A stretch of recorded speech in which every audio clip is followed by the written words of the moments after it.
بسم اللہ الرحمن الرحیم۔ السلام علیکم۔ حضرت ادریس علیہ السلام۔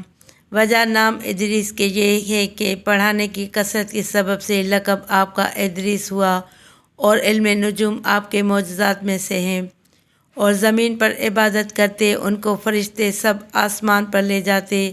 اللہ تعالیٰ نے فرمایا، ترجمہ: اور یاد کر کتاب میں ادریس کو کہ وہ تھا سچا نبی، ہر روز پہ رہن سیتے تھے، ہر دم سینے میں تسبیح پڑھتے تھے، اور وہ اجرت سلائی کی کسی سے نہ لیتے۔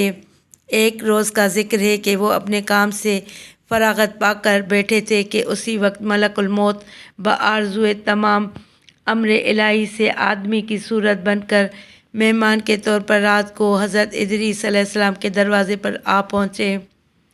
حضرت صائم الدہر تھے۔ جب شام ہوتی افطار کرتے، وقت پر کھانا آپ کا بہشت سے آتا، جس قدر چاہتے کھا لیتے، باقی کھانا پھر بہشت میں چلا جاتا۔ ایک دن کھانا جب بہشت سے آیا تو حضرت ادریس علیہ السلام نے وہ کھانا اس مسافر کو پیش کر دیا۔ مسافر نے کچھ نہ کھایا، قدم پر قدم رکھ کر عبادت کرتا رہا۔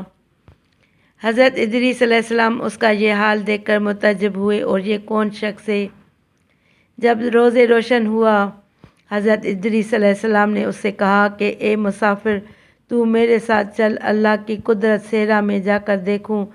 تب دونوں بزرگ گھر سے میدان کی طرف نکلے۔ جاتے جاتے ایک گیہوں کے کھیت میں جا پہنچے۔ ملک الموت نے کہا، چلو اس کھیت سے چند خوشے گیہوں کے لے کر ہم تم مل کر کھائیں۔ حضرت ادریس علیہ السلام نے فرمایا کہ عجب ہے کہ تو نے شب گزشتہ کو کھانا حلال نہ کھایا، حرام کھانا چاہتا ہے۔ پھر یہاں سے دونوں بزرگ ایک دوسرے باغ میں جا پہنچے، اور وہاں بھی انگور دیکھ کر حضرت اسرائیل علیہ السلام نے کھانے کا قصد کیا۔ حضرت ادریس علیہ السلام نے فرمایا کہ تصرف ملک غیر میں حرام ہے۔ پھر جاتے جاتے ایک بکری دیکھ کر اسرائیل علیہ السلام نے کھانے کا ارادہ کیا۔ پھر حضرت ادریس علیہ السلام نے کہا کہ بیگانی بکری کو ذبح کر کے کھانا ممنوع ہے۔ اسی طرح 3 روز تک دونوں باہم گفتگو کرتے رہے۔ تب حضرت ادریس علیہ السلام نے فرمایا کہ خدا کے واسطے ظاہر تو کرو کہ تم کون ہو۔ اس نے عرض کیا کہ میں اسرائیل ہوں۔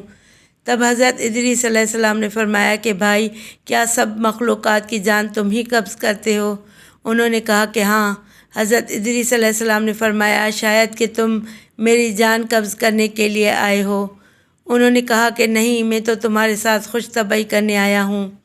حضرت ادریس علیہ السلام نے کہا کہ آج 3 دن سے تو میرے ساتھ ہے، اس عرصے میں بھی تو نے کسی کی جان قبض کی ہے؟ وہ بولے، ترجمہ: فرشتے نے کہا کہ کل جان قبض کرنا ہمارے ہاتھ میں ایسا ہے جیسا کہ تمہارے دونوں ہاتھ کے نیچے روٹی رکھی ہوئی ہے، یعنی جس کی اجل آتی ہے اللہ تعالیٰ کے حکم سے میں ہاتھ بڑھا کر اس کی جان قبض کر لیتا ہوں۔ اور بولا، اے ادریس علیہ السلام، میں چاہتا ہوں کہ تیرے ساتھ رشتہ برادری کا رکھوں۔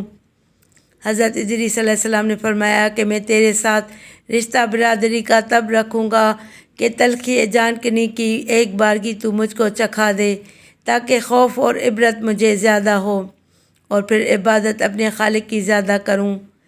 ملک الموت نے کہا کہ بے رضا الہی کسی کی جان قبض نہیں کر سکتا۔ تب حضرت ادریس علیہ السلام نے خداوند قدوس کی درگاہ میں عرض کی، حکم ہوا جان ادریس علیہ السلام کی قبض کر۔ انہوں نے حضرت ادریس علیہ السلام کی جان قبض کر لی۔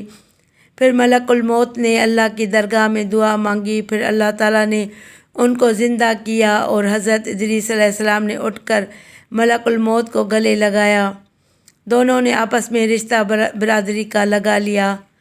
پھر ملک الموت نے ان سے پوچھا، اے بھائی، تلخ جانکنی کی کیسی تھی؟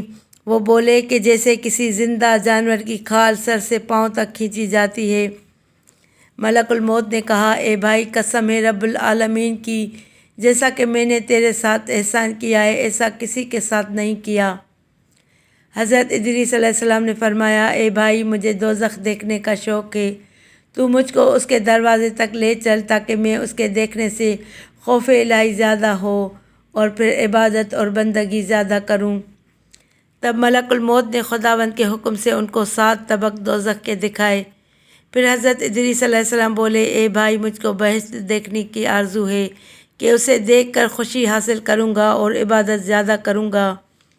پھر ان کو بہشت کے دروازے پر لے گئے اور انہوں نے بہشت کے مناظر اپنی آنکھوں سے دیکھے۔ پھر کہنے لگے، اے بھائی، میں تلخی جاننے کی چکھ چکا ہوں اور دوزخ بھی دیکھی، مگر جگر میرا مارے پیاس کے جل گیا۔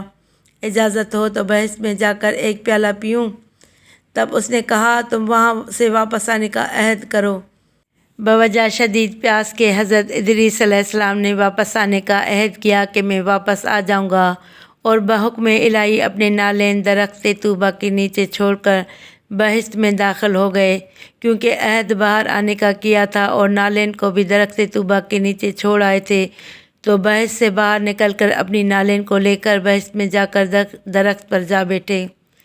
کچھ دیر کے بعد ملک الموت نے ان کو آواز دی کہ اے بھائی، تاخیر مت کرو۔ اس کے جواب میں حضرت ادریس علیہ السلام نے فرمایا کہ اے مشفق جبار عالم فرماتا ہے، ترجمہ: ہر ذی کو موت کا مزہ چکھنا ہے، اب تو میں مزہ جانکنی کا بھی چکھ چکا ہوں۔ اور حق تعالیٰ فرماتا ہے، ترجمہ: اور نہیں کوئی تم سے جو نہ پہنچے گا اس میں، سو میں دوزخ کو میں بھی پہنچ چکا ہوں۔ اور یہی جلیل جبار فرماتا ہے، ترجمہ: نہ پہنچے گی وہاں ان کو کچھ تکلیف، اور نہ ان کو وہاں سے کوئی نکالے گا، یعنی جو بہشت میں گیا پھر وہ باہر واپس نہ آئے گا۔ اے بھائی، میں اب ہرگز باہر نہیں آنے کا۔ درگاہ باری تعالیٰ سے آواز آئی، اے عزرائیل، تو حضرت ادریس علیہ السلام کو چھوڑ کر چلا جا، میں نے ان کی تقدیر میں یہی لکھا تھا۔ حضرت ادریس علیہ السلام موت کا مزہ چکھ کر اور دوزخ بھی دیکھ کر جنت میں جا رہے۔ تب حضرت عزرائیل علیہ السلام بولے، ترجمہ: بہشت حرام ہے انبیاء پر جب تک کہ خاتم الانبیاء حضرت محمد مصطفیٰ صلی اللہ علیہ وسلم داخل نہ ہوں۔ بہشت میں پھر آواز آئی، عزرائیل، میں بہشت کو دریغ نہیں رکھتا ہوں، لیکن اول بہشت میں محمد صلی اللہ علیہ وسلم داخل ہوں گے، بعد وہ سب امت ان کی۔ اور قول دوسرا یہ ہے کہ طواف کرنے والے سب طواف کرتے رہیں گے بہشت میں۔ اور حق تعالیٰ نے فرمایا، ترجمہ: اور اٹھا لیا ہم نے اس کو اونچے مکان پر، پس بہشت میں حضرت ادریس علیہ السلام تو جا رہے ہیں، اور ان کے فرزند سب فراق سے شب و روز گریہ زاری میں تھے۔ ایک روز ابلیس لعین ان کے پاس آیا اور کہا کہ تم مت رویا کرو، میں تمہارے باپ کی سی ایک صورت بنا دیتا ہوں، تم اس کو شب و روز دیکھا کرو اور پوجو، اس سے تمہارا سب درد، دکھ اور غم جاتا رہے گا اور تم سب خوش رہو گے۔ ابلیس لعین نے ایک ایسی صورت بنائی کہ ان کی شکل میں اور اس میں کوئی فرق نہ تھا، صرف اتنا ہی فرق تھا کہ یہ صورت بات نہ کرتی تھی، اور وہ لوگ اس صورت کو پوجا کرتے تھے، یہاں تک کہ رفتہ رفتہ بت پرستی تمام عالم میں پھیل گئی۔ مشرق سے مغرب تک یہ رواج جاری رہا، کوئی آدمی اللہ تعالیٰ کو نہ جانتا تھا، علم و عمل ان پر مفقود تھا۔ بعد میں اللہ تعالیٰ نے حضرت نوح علیہ السلام کو ان پر پیغمبر بنا کر بھیجا تاکہ ان کو راہ ہدایت بتا دیں۔ واللہ اعلم بالصواب۔ ویڈیو اچھی لگے تو ویڈیو کو لائک کر کے چینل کو سبسکرائب کریں اور گھنٹی کے نشان کو دبائیں تاکہ میری آنے والی ہر نئی ویڈیو کا نوٹیفیکیشن آپ کو سب سے پہلے ملے۔